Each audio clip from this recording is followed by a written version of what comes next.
लगभग 1-2 वर्षभित्रमा चाहिँ नेपालमा आएर नजाने तरिकाले फिनिस आउँछु र नेपालमै के गर्छु भन्ने मेरो सोचाइ छ। भैँसी भन्ने अब पहिला मैले भूत भन्थेँ बाबु, अहिले भैँसी भन्ने हिरा हो त। भैँसीले फेरि अब हिराबाट अब कालो सुन हग्ने हो त। हेर्नुहोस् त, अब हामीलाई त पैसा परेपछि त कालो सुन हग्ने हो त भैँसीले। अनि छोराहरूले गाई भैँसी पालिरहनु भएको छ, गोबर सोरिरहनु भएको छ, तपाईँलाई कस्तो लाग्छ? एकदम खुसी छ बाबु हामीलाई। अहिले पढ्दै पनि छु, तपाईँको यता फर्म पनि गरिराखेको छु। कुन विषय पढ्नुहुन्छ, कुन लेभलमा पढ्नुहुन्छ? मेरो पढाइ चाहिँ तपाईँको ब्याचलर अहिले BBS थर्ड इयर हो। तपाईँको उता अध्ययन सँगसँगै यता फर्म पनि सञ्चालन गरिरहेको छु। नेपाल प्राइड टिभी हेरिरहनु हुने सम्पूर्ण दर्शकलाई स्वागत गर्न चाहन्छु। म कृष्ण बुढाथोकी र मलाई क्यामेराबाट साथ दिइरहनु भएको छ यमलाल लामाले।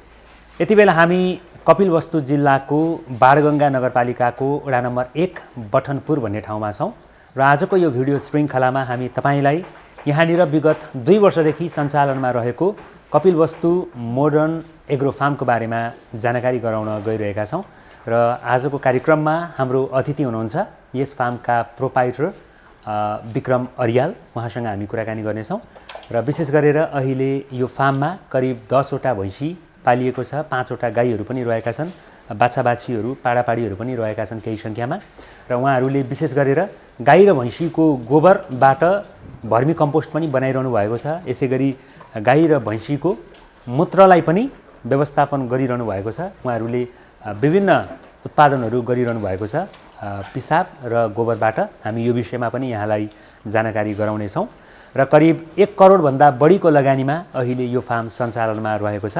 विशेष गरेर विक्रम अरियाल र विनोद अरियाल जो दाजुभाइ हुनुहुन्छ, उहाँहरूको प्रयास सँगसँगै उहाँहरूको आमा र बुवाको पनि उत्तिकै ठुलो सहयोग यो फार्ममा रहेको छ र समग्रमा एउटा पारिवारिक व्यवसायका रूपमा यो फार्म अहिले सञ्चालनमा रहेको छ।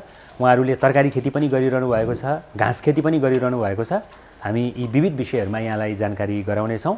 अबको क्रममा म यस फार्मका प्रोपाइटर विक्रम अरियालसँग कुराकानी गर्न गइरहेको छु। त्यसपछि उहाँको आमासँग पनि म केही कुराकानी गर्नेछु, यसै गरी उहाँको बुवासँग पनि म कुराकानी गर्नेछु र सम्भव भएसम्म यो फार्मका मुख्य परिकल्पनाकार र यसका मुख्य प्रोपाइटर विनोद अरियाल जो अहिले विदेशमा हुनुहुन्छ, उहाँसँग पनि हामी अनलाइनबाट केही कुराकानी गर्नेछौँ र अबको क्रममा चाहिँ विक्रम अरियालसँग म थोरै कुराकानी गर्न चाहन्छु। आउनुहोस्, उहाँलाई स्वागत गरौँ। सर नमस्ते। नमस्ते। आराम हुनुहुन्छ? हजुर। तपाईँको पुरा परिचय दिनु होला। मेरो नाम विक्रम अरियाल। अहिले हाल तपाईँको बाणगङ्गा नगरपालिका 1 बठनपुरमा फर्म सञ्चालन गरिरहेको छु। तपाईँ अनि पढ्दै पनि हुनुहुन्छ? हजुर, अहिले पढ्दै पनि छु, तपाईँको यता फर्म पनि गरिराखेको छु। कुन विषय पढ्नुहुन्छ, कुन लेभलमा पढ्नुहुन्छ? मेरो पढाइ चाहिँ तपाईँको ब्याचलर अहिले BBS थर्ड इयर हो। तपाईँको उता अध्ययन सँगसँगै यता फर्म पनि सञ्चालन गरिरहेको छु। तपाईँ एजुकेसन पढ्दै हुनुहुन्छ, मेजर इङ्ग्लिस सब्जेक्ट लिएर? हजुर। अनि पढेर चाहिँ के बन्ने लक्ष्य हो तपाईँको? यतापट्टि फेरि फार्ममा पनि सक्रिय भइराख्नु भएको छ? हजुर। अब तपाईँको उता अध्ययनलाई पनि निरन्तरता दिँदै अनि यता फर्म पनि गरिराखेको छु। अब लक्ष्य चाहिँ तपाईँको अर्कै टिचर बन्नु थियो। अब तपाईँको त्यो भन्दा यता कृषि एग्रिकल्चरतिर चाहिँ राम्रो भएको हुँदा चाहिँ अब यता फर्म गरिराखेको छु। तपाईँको दाइ विदेशमा हुनुहुन्छ, कतारमा हुनुहुन्छ। हजुर। तपाईँको दाइ र तपाईँको कुराकानी अब सदैव भइ नै रहन्छ होइन? हजुर। तपाईँहरू दाजुभाइको सोचमा अहिले यो करिब 1 करोडभन्दा बढीको लगानीमा यो फार्म चाहिँ अहिले रनमा छ होइन? कृषिमा लाग्नुपर्छ, विशेष गरेर पशुपालन गर्नुपर्छ, अनि भर्मी कम्पोस्टहरू चाहिँ उत्पादन गर्नुपर्छ, तरकारी खेती गर्नुपर्छ, यी लगायतका विभिन्न जति पनि कामहरू गर्दै हुनुहुन्छ तपाईँहरूले। यो सोचको जन्म कसरी भयो, कसलाई भयो, सुरुमा कसमा आएको थियो? अब स्रोतको जन्म चाहिँ तपाईँको अब पहिलेदेखि नै बुवा आमाले चाहिँ बाउबाजेले चाहिँ गर्दै आएको अब पालिराख्नु भएको थियो भैँसीहरू चाहिँ। अब त्यसलाई व्यवस्थित तरिकाले गर्नुपर्छ भनेर अनि त्यसपछि फर्म निर्माण गरेर अनि यो पशुपालनतिर अगाडि बढ्यो। सँगसँगै तपाईँको पशुपालन गर्दै गर्दा चाहिँ यो भर्मी कम्पोस्ट पनि उत्पादन गर्नु पर्दो रहेछ है भन्ने हिसाबले अनि तपाईँको यो मललाई सदुपयोग गर्नको लागि भर्मी कम्पोस्ट पनि सञ्चालन गरिरहेको छौँ।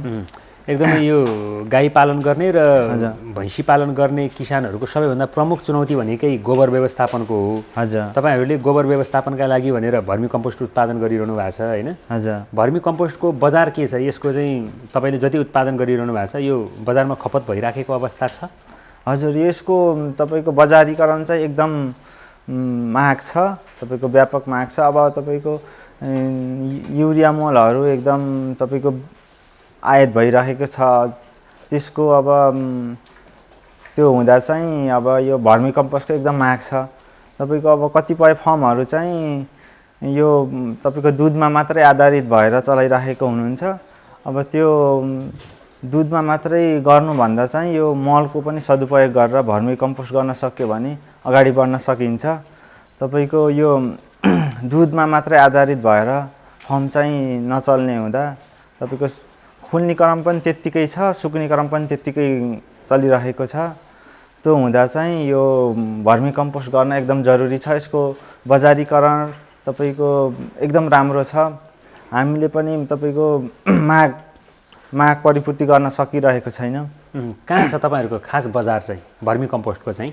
हजुर हाम्रो यो माग चाहिँ बजार चाहिँ यो 4 नम्बर दाङ बुटोल यो एकदम छ। कौशी खेतीको लागि एकदम उपयुक्त हुँदा चाहिँ अब यो नर्सरी भयो होइन? हजुर नर्सरीमा जान्छ बढी चाहिँ। हजुर नर्सरी कौशी खेती अनि तपाईँको तरकारी खेती अनि यो टनेलहरूमा चाहिँ तपाईँको अर्ग्यानिक तरकारी उत्पादनको लागि यो भर्मी कम्पोस्ट एकदमै राम्रो हुन्छ।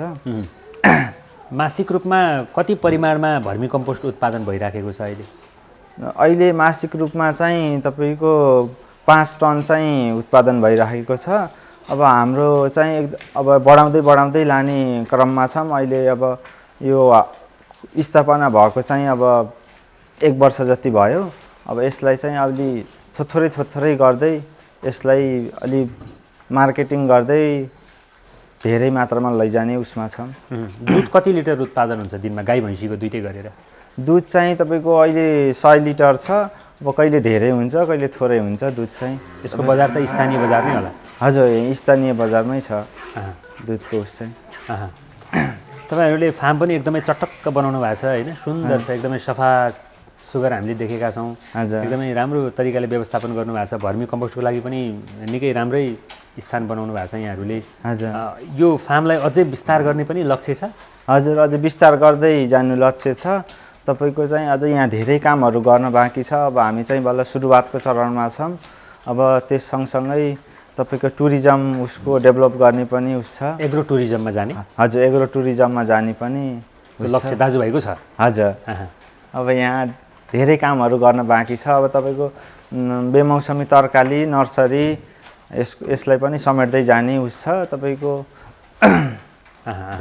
तपाईँहरूले गोबर त प्रयोग गर्नु नै भएको छ, भर्मी कम्पोस्ट निक्लिहाल्यो होइन?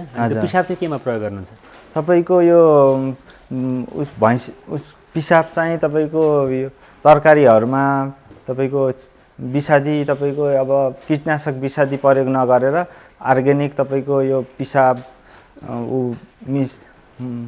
पिसाबहरू प्रयोग गरेर तपाईँको गर्दा चाहिँ राम्रो अर्ग्यानिक तरकारी हुँदा चाहिँ हामी मूत्र सँगसँगै तपाईँको भर्मी कम्पोस्टको पनि प्रयोग गरेर गरिरहेको छौँ।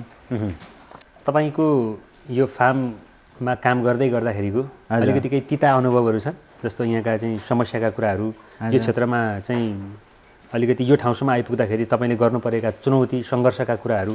हजुर अब चुनौती सङ्घर्ष त अब तपाईँको आइरहेको छ होइन?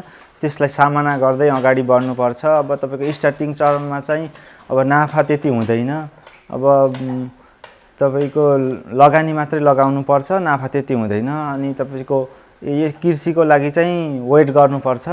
अब वेट प्रतीक्षा गरिसकेपछि प्रतीक्षाको फल चाहिँ एकदम मिठो हुन्छ। तपाईँको तत्कालै आम्दानी खोजेर चाहिँ हुँदैन, त्यो तपाईँको केही समय लाग्छ, 1-2 वर्ष लाग्छ, त्यसपछि हुन्छ। तपाईँको नहुने भन्ने चाहिँ हुँदैन।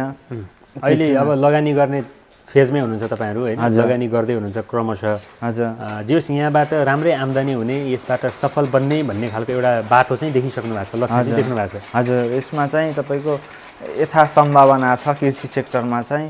अब तपाईँको अब एकदम गर्न पनि आनन्दित तपाईँको हुने, अब आफ्नै उस हुँदाखेरि आफ्नै काम अब त्यो हुँदा चाहिँ एकदम सन्तुष्टि नै छु भन्नु पर्यो। कर्मचारीहरू पनि राख्नु भएको छ? हजुर कर्मचारी चाहिँ 2 जना हुनुहुन्छ, एकजना चाहिँ अहिले घर जानुभएको छ, एकजना स्टाफ चाहिँ यहीँ हुनुहुन्छ। समग्रमा तपाईँहरूको परिवार नै यसमा डटेर लाग्नु भएको छ होइन? आमा बुवा तपाईँ हुनुहुन्छ अहिले फिजिकल्ली यहाँनिर उपस्थित भएर काम गर्ने। हजुर अनि दाइ अब विदेशबाट सरसहयोग गरिराख्नु भएको छ। हजुर आमा बुवाको साथ सहयोगको कतिको आवश्यकता पर्दो रहेछ? तपाईँहरूले यो काम गर्ने भनेर एउटा जब त्यो सोच बनाउनु भएको थियो त्यति बेला आमा बुवालाई चाहिँ यस्तो काम गर्छु है भनेर त्यो सम्झाउनका लागि कतिको सङ्घर्ष गर्नु पर्यो? अब सबै आमा बुवाको सपना हुन्छ मेरो छोरा ठुलो मान्छे बनोस् पढेर होइन, चाहिँ हाकिम बनेर बसोस्, कुर्सीमा बसेर चाहिँ खाओस्, विदेश जाओस् भन्ने खालको एउटा सपना हुन्छ। तर गाई भैँसीको गोबर पिसाब सोर्ने जुन काम गर्ने एउटा जिम्मेवारी तपाईँले लिने त्यो सोच बनाउनु भयो, त्यति बेला कस्तो भएको थियो? तपाईँको अब तपाईँको बुवा आमालाई चाहिँ अब तपाईँको मोटिभेसनल गर्नुपर्छ। अब त्यतिकै सजिलो चाहिँ छैन। अब कुनै जसको पनि बुवा आमाले चाहिँ अब तपाईँको अब उहाँहरूले चाहिँ तपाईँको कृषि गरिराख्नु भएको, तर परम्परागत कृषि गरिराखेको हुँदा चाहिँ यसमा सम्भावना नदेखेको हुँदा अब एकदम आमा बुवालाई चाहिँ एकदम मोटिभेसनल गरेर यसमा यथा सम्भावना छ, गर्नुपर्छ, राम्रो हुन्छ, गर्दै गएपछि अब हाम्रो चाहिँ एकदम बजार पनि नजिक हुँदा अनि तपाईँको सँगसँगै अब खेत पनि राम्रो मिलेको हुँदा चाहिँ गर्नुपर्छ भनेर चुनौती चाहिँ थियो। तर पछि गर्दै खुसी हुनुहुन्छ उहाँहरू? हजुर अहिले गर्दै जाँदा चाहिँ बुवा आमा चाहिँ एकदम सन्तुष्टि हुनुहुन्छ। हुन्छ, अब हामी तपाईँको आमासँग पनि केही कुराकानी गर्नेछौँ अनि त्यसपछि उहाँको चाहिँ तपाईँको बुवासँग पनि कुरा गर्छौँ। तपाईँसँग हामी अहिलेलाई छुट्छौँ है त? हुन्छ, हस्, धन्यवाद। आमा नमस्ते। नमस्ते बाबु। आराम हुनुहुन्छ? आरामै बाबु। हजुरको नाम भनिदिनुहोस्। मेरो ममकला गौतम। अनि छोराहरूले गाई भैँसी पालिरहनु भएको छ, गोबर सोरिरहनु भएको छ, तपाईँलाई कस्तो लाग्छ? एकदम खुसी छ बाबु हामीलाई। खुसी लाग्छ? खुसी लाग्छ। यो आफ्नो अब यो कृषि प्रधान देश भन्ने अब हाम्रो कृषिको ऊ हो के अरे, हजुर अब होइन र? हजुर। अब त्यसो गर्दाखेरि हामीलाई एकदम खुसी छौँ। अब यही गर्ने हो, आफ्नो किसान कृषि गरेपछि राम्रो हुन्छ भनेर। अब छोरालाई आफ्नै काखै अगाडि, आफ्नै घरै अगाडि राख्न सदैव आफैसँग देखियो होइन? देखियो। विदेश भयो, कहाँ हो खाना खुवाउन पाइयो, यहीँ अब दुख बिमार भयो अब हेर्न पाइयो होइन र?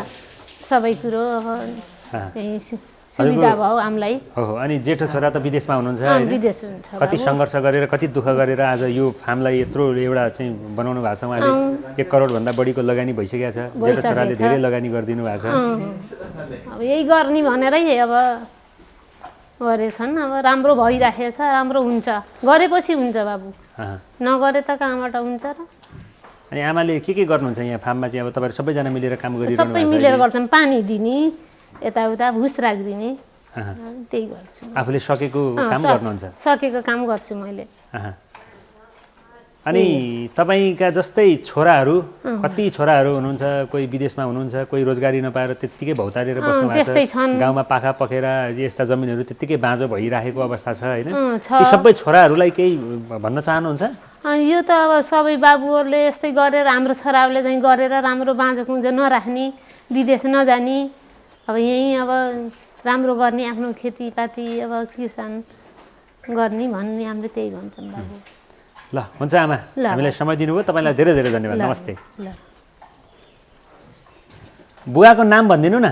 मेरो भीमकान्त अर्याल। अनि हजुरको पुर्खौली घर नै यहीँ हो कि कहीँबाट बसाइ सरेर आउनु भएको? गुल्मीबाट आएको बाबु।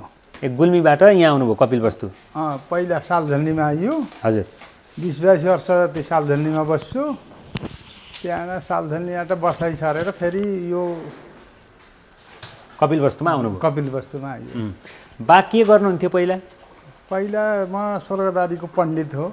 स्वर्गद्वारी मन्दिरको पण्डित हो। अब वहीँ पूजा गर्ने, बस्ने, अब घर आउने, बस्ने गरिन्थ्यो बाबु। तपाईँको के सपना थियो छोराहरूलाई देखेर चाहिँ? मैले त ठुल्ठुलो मान्छे बनाउने, यो खेती किसान नगर्ने, अरू अरू काम गरेपछि ठुलो मान्छे भइन्छ, यो नगर्ने भन्नेमा थिएँ के बाबु। अब यिनीहरूले भने कि अब होइन बुवा, यो निर्वाहमुखीले नगरौँ, आधुनिक तरिकाले गरेपछि हुन्छ, यसैमा गर्नुपर्छ। हामी अब किसानीको छोरा भएपछि किसान गर्नुपर्छ, हामीले यो निर्वाहमुखीले नगरौँ, आधुनिक तरिकाले गरेपछि राम्रो हुन्छ भनेर अब लाग्यो। लौ गर्छ भने गर, अब तिमीहरूले गर्छौ भने हामी बुढो भइयो, गर्न सकिन्न, दिन घट्दै जाने हो। अब तिमीहरूले सहायता दिन्छौ भने अब हामीले सकेर अब घर बस्नुभन्दा हामीले पनि अलिअलि गर्छौँ, तिमीलाई सहयोग गर्छौँ भनेर अब सानो बाबु अब कसो गरे यसैमा अब लागेपछि हामीले अब म अरू पण्डित काम गर्न नि हिँड्छु गाउँमा। अब यहाँ घरमा बस्दाखेरि घाँस काट्छु, अब भैँसी पनि दुन्छु, अरू काम पनि गर्छु। अब बाबु यहाँ हुँदाखेरि उसले गर्छ, अब काम गर्ने एउटा गोपाल बरालमा घर छ प्युठानको, एउटा कृष्ण राणा छ, दुईजना छन्। अब तिनीसित मैले पनि अब उहाँहरूलाई सिकाउँछु, आरामछु, यसो गर बाबु हो, यसो गर भन्छु। अब त्यही गरेर अहिले अब राम्रै छ। पैसाको लागि हामीलाई केही दुःख छैन बाबु, अब एकदम सन्तोष छौँ। अब पैसा हो त सबभन्दा शत्रु पैसा हो त, पैसाको लागि दुःख गरेर अब स्वर्गद्वारीमा बसेर हिउँ तुसारो खाएर पनि अब बस्छु। अब उहाँ अब प्रभुको सेवा पनि गरेर अहिले हामीलाई एकदम सन्तोष छ। अब केहीमा चिन्ता छैन, पैसा अब दिएछन्, चाहिएको लग भन्छु, दिएछु। अब मलाई सन्तोषै छ बाबु। जे होस्, छोराहरूले गर्नुभएको यो कर्म देखेर तपाईँ खुसी हुनुहुन्छ? म खुसी छु, एकदम ठिक छ। अब गरेपछि अब राम्रो छ। भैँसी भन्ने अब पहिला मैले भूत भन्थेँ बाबु, अहिले भैँसी भन्ने हिरा हो छ। भैँसीले फेरि अब हिराबाट अब कालो सुन हग्ने हो छ। हेर्नुहोस् त, अब हामीलाई त पैसा परेपछि त कालो सुन हग्ने हो छ, भैँसीले हिराबाट सुन हगेको छ। अब हामीलाई एकदम सन्तोष छौँ हामी बुढाबुढी जो। अब जे सुरुमा छोराहरूले यो काम गर्दाखेरि तपाईँ त्यति खुसी नभए तापनि अहिले आएर खुसी हुनुभयो? पहिला म खिन्न थिएँ बाबु, किनभने अब पढाउनेसँग पढाएर यस्तो काम नगरे हुन्थ्यो। यो दुखारे काम, यो निर्वाहमुखीमा हामीले दुःख गरेर केही उपलब्ध गर्न नसकेको। अब गोबर पनि लौतो बारे अब केही काम नलाग्ने, अब जातिवित्ती बारे 2000 रुपियाँ टाली बिक्री हुन्थ्यो। अहिले हामीले अब 2000 अब 2500को त एक बोरो बेच्दाखेरि त अब यही गोबरबाट त्यत्रो पैसा आउने हो त गरेपछि भन्ने। अब कहाँ न कहाँका गणौला ल्याए, अब पालेका छन्, गणौलाले अब खाएका छन्। अब 20,000का लिएका हुन्। अहिले कम्तीमा हाम्रो 20 लाखको गणौलै होला, अब देखिन्न। सम्पत्ति अब ती प्रशस्त छ। अब गणौला पनि बिक्री गरिराखेका छन्। अब तपाईँको भर्मी कम्पोस्ट पनि बिक्री गरिराखेका छन् बाबु। गाई भैँसी पनि पहिला 30वटाको हामीले कर तिरिराखेका छौँ सरकारलाई, तर 30वटा पुगेका थिए। फेरि मैले बाबु हो अब थोरै पालम हो भनेर फेरि 10वटा घटाइदिएँ, बेच्दिएँ। अब बेच्ने होइन भन्दा नि होइन, बरु राम्रा पाल्ने, थोरै पाल्ने, राम्रो गराउने भने बाबुहरूलाई सम्झाएर 10वटा बिक्री गरिदिएँ। फेरि 30वटा भए, फेरि 10वटा बेच्दिएँ। अहिले अब 20वटा छन्। अब त्यसो गर्दाखेरि बढ्दै गर्छन्, बेच्दै गर्ने, गाईलाई कहिलेलाई घटाउँदै गर्ने। गोरुहरू लग्छन्, अलि राम्रो गरेर पालिदिएपछि अब कसैले बिउलाई लग्छन् बाबु। अब अझैसम्म मेरा गोठमा मर्ने भन्ने अहिले एउटा भैँसी मर्यो, नत्र मरेको छैन, केही मरेको छैन। अब आनन्दले हुर्केका छन्, राम्रा भएको छन्। पाडापाडी बाछा बाछी पनि एकदम स्वच्छ भएको छन्। अब ग्रहले नि दिएको हो कि अब किस्मतले दिएको, आफूले दुःख गरेर राम्रै भएको छ बाबु, सन्तोष छौँ हामी। हुन्छ बुवा, हुन्छ। तपाईँले जुन छोराहरूप्रति जुन श्रद्धा देखाउनु भयो, जुन छोराहरूले गरेको काममा तपाईँले जुन खुसी व्यक्त गर्नुभयो, यसको लागि तपाईँलाई धेरै धेरै धन्यवाद। नमस्ते। नमस्कार। विनोद सर नमस्ते। हजुर सर नमस्ते। हामी यति बेला तपाईँलाई मोबाइलमा रेकर्ड गरिरहेका छौँ। अहिले तपाईँ कतारमा हुनुहुन्छ होइन? हजुर म कतारमा छु सर। तपाईँ कतारमा हुनुहुन्छ। हामी कपिलवस्तुमा रहेको तपाईँको कपिलवस्तु मोडर्न एग्रो फार्ममा गएका थियौँ। एकदमै उदाहरणीय काम गर्नुभएको रहेछ। हामीलाई तपाईँ विदेशमा भए तापनि तपाईँसँग प्रत्यक्ष रूपमा कुराकानी गर्न मन लागेको हुँदाखेरि आज हामी तपाईँलाई हाम्रो क्यामेरामा, तपाईँलाई मोबाइलमा ल्याएर भए पनि हामी रेकर्ड गरिरहेका छौँ। तपाईँको आवाज, तपाईँले गर्नुभएको यो काम लाई सम्मान गर्दै सारा नेपालीहरूलाई तपाईँले गर्नुभएको यो कर्मको बारेमा जानकारी गराउनका लागि तपाईँसँग हामी गाँसिएका छौँ। तपाईँले यो फार्मको जन्म कसरी गराउनु भयो, के उद्देश्य राखेर गराउनु भयो, अनि अलिकति तपाईँको वैदेशिक यात्राको पनि केही कुराहरू सेयर गरिदिनुहोस्। स्पेसल्ली चाहिँ हाम्रो नेपाल चाहिँ कृषि प्रधान देश भएको र बाबुबाजेदेखि नै परम्परागत रूपमा कृषि पेसा अँगाल्दै आउनुभएको हाम्रो बाबुबाजेहरूले पनि र अन्य हाम्रो छरछिमेकीहरू जताततै नेपालमा चाहिँ यो कृषि पशुपालन भनेको चाहिँ हरेक ठाउँमा देख्न सकिन्छ। पहिलेदेखि नै बचपनदेखि नै देख्दै आएको हो हजुर। अनि त्यही कामलाई चाहिँ स्पेसल्ली राम्रो तरिकाले अनि त्यसपछि व्यवस्थित तरिकाले र व्यावसायिक रूपमा चाहिँ कसरी गर्न सकिन्छ, हामीसँग चाहिँ के पोसिबिलिटी छ भन्ने कुरालाई चाहिँ अध्ययन गर्ने क्रममा चाहिँ यो फार्मको चाहिँ स्थापना भएको हो सर। तपाईँ विदेश जानुभएको कति वर्ष भयो? म विदेश आएको चाहिँ 7 वर्ष भयो सर। तपाईँको भाइ, तपाईँ अनि तपाईँको आमा बुवा सबैजनाको सरसहयोगमा अहिले यो फार्म यो लेभलमा आइपुगेको छ। विशेष गरेर तपाईँ विदेशमा बसेर आफूले श्रम गरेर पसिना बगाएर कमाएको रुपैयाँलाई, पैसालाई चाहिँ यहाँनिर सदुपयोग गरिरहनु भएको छ। तपाईँको वास्तविक उद्देश्य चाहिँ के हो? मेरो वास्तविक उद्देश्य भनेको विदेशमा पनि यो कतारमा पनि धेरै नेपालीहरू हुनुहुन्छ, उहाँ दाजुभाइ दिदीबहिनीहरू हुनुहुन्छ। उहाँहरूलाई कामको दौरानमा चाहिँ धेरैजनासँग मेरो भेट हुन्छ। तर प्रायः जसोको उद्देश्य के हुन्छ भन्दाखेरि विदेशमा पैसा कमाउने, नेपालमा घरहरू किन्ने, घर बनाउने र आनन्दको जिन्दगी चाहिँ यापन गर्ने भन्ने खालको सोचाइ हुन्छ। तर मेरो सोचाइ चाहिँ के भन्दाखेरि विदेशमा काम गर्ने अनि त्यसपछि नेपालमा पैसा पठाउने त्यो भनेको टेम्पोररी भयो। त्यो पैसा चाहिँ इन्कम चाहिँ केही प्रोडक्टिभिटी चाहिँ भएन नेपालमा। त्यो मेरो उद्देश्य चाहिँ विदेशको आम्दानीलाई चाहिँ केही प्रोडक्टिभ काममा लगाएर चाहिँ दिगो रूपमा सधैँभरि चाहिँ विदेशमा बसिराख्नु नपरोस् र दिगो रूपमा चाहिँ आफ्नै स्वदेशमा चाहिँ केही होस् भन्ने उद्देश्यले चाहिँ यस्तो फार्ममा चाहिँ लगानी गरेको हो। तपाईँले विदेशमा बसेर कमाउनु भएको रकमलाई यहाँनिर सदुपयोग गर्ने जुन काम गर्नुभयो यो तपाईँको प्रयास त साँच्चीकै प्रशंसनीय छँदैछ। तर पनि तपाईँ विदेशमा नभइकन सिधै नेपालमै आएर चाहिँ तपाईँकै आँखा अगाडि बसेर तपाईँ आफैले चाहिँ सरसल्लाह दिएर आफै प्रत्यक्ष रूपमा अगाडि बसेर यो काम गर्न सक्नुहुन्थ्यो नि। तर तपाईँ उहाँ हुँदाहुँदै यतापट्टि यत्तिको एउटा संरचना बनाइसक्नु भएको छ, त्यो चाहिँ किन? त्यो चाहिँ कस्तो भन्दा यो जुन कामहरू अहिले भइरहेछ त्यो चाहिँ सोच चाहिँ म विदेश आउनुभन्दा पहिलेदेखि नै मेरो दिमागमा चाहिँ त्यो छिटो गर्छु भन्ने कुराहरू। आर्थिक हामीसँग जग्गा जमिन हुँदाहुँदै पनि लगानी गर्ने आर्थिक स्रोतको अभावको कारणले गर्दा मेरो फिल्ड पनि अब इलेक्ट्रिकल इन्जिनियरिङ फिल्ड भएको भएर चाहिँ म कृषि पेसाको भन्नाले कृषि विषयको चाहिँ विद्यार्थी भइन। त्यो हिसाबले पनि अब आफूले सिकेको जुन सिप छ त्यसलाई सदुपयोग गरेर केही आर्थिक उपार्जन गरौँ अनि त्यसपछि त्यसलाई चाहिँ अब कृषि पेसा अथवा यो पशुपालनमा चाहिँ इन्भेस्ट गरेर त्यसलाई अगाडि बढाउँ भन्ने हिसाबले चाहिँ त्यस्तो गरेको। तपाईँले अहिलेसम्म आफूले कमाएको कति रकम जति चाहिँ यो फार्ममा प्रयोग गरिसक्नु भएको छ, लगानी गरिसक्नु भएको छ? अब मेरो चाहिँ अब स्टार्टिङको पैसा चाहिँ अब अन्य घर बनाउने यताउतिमा खर्च भयो र बाँकी रहेको चाहिँ कमाइ चाहिँ सबै म चाहिँ यो फार्ममा नै इन्भेस्ट गरिरहेको छु। जस्तो अनुमानित यति जति चाहिँ मैले लगानी गरिसकेँ भन्ने केही सेयर गर्न चाहनुहुन्छ? हजुर, अनुमानित त लगभग मेरो पर्सनल कमाइ त 50 लाख भन्दा माथि नै इन्भेस्ट भएको छ। बाँकी चाहिँ फार्मको इन्कम प्लस घरको सपोर्टबाट चाहिँ। तपाईँ अहिले विदेशमा कति कमाउनुहुन्छ? मेरो चाहिँ लगभग 1.5 लाख जति हुन्छ महिनाको।